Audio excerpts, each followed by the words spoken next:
I remember I used to discuss things like this back in the day when I used to have channels on YouTube that were gaining some traction. Remember those days? So yeah, outdoor swimming pool, in this case, Dunbar. None of this exists now. And the thing is, only a few decades ago, it was a thing. If you're living, for example, in a coastal town, or you will possibly be surprised if you're under a certain age that there used to be these things every so many miles by large up and down the coast of the UK. Yeah, I remember distinctly, for example, in Edinburgh, you used to have this place called the Portobello Open Air Pool. Yeah, and it was all seawater. And it was a very popular haunt up until the 70s when somebody had the great idea of shutting it down. And the thing about seawater is it has a lot of, well, elemental benefits, not least of which is types of salts, all the rest of it. A great way of absorbing magnesium.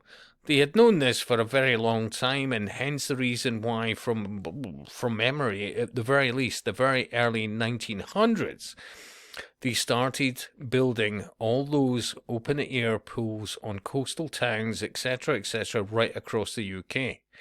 Now remember, when you keep getting told, no, no, no, oh, the world is warming up, you have to ask yourself at least one or two questions.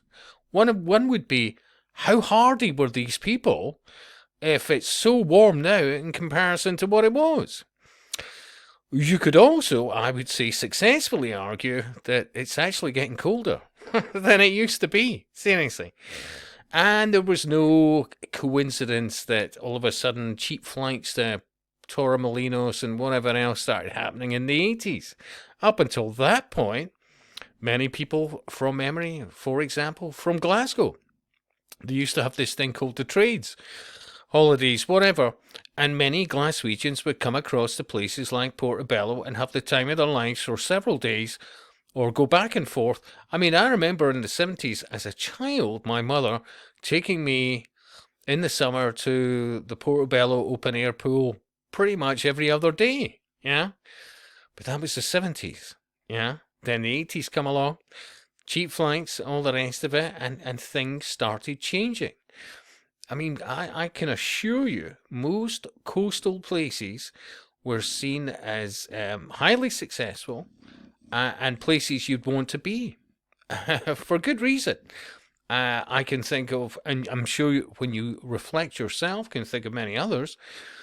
But off the top of my head, there's a place called Kinghorn in Fife, yeah, and it still to this day has a wonderful, lovely beach, yeah. But in the 70s, you wouldn't believe how popular that place was, and other places like nearby Burnt Island, various others, because people would come down to the beaches from other places, but still Scottish, and on a regular basis come and spend a couple of days or whatever else, whether it be a caravan, B&B, whatever, and having a great time. To the point that with such regularity, they would know many of the locals. This used to be the default. Think about that. And I'll speak to you soon.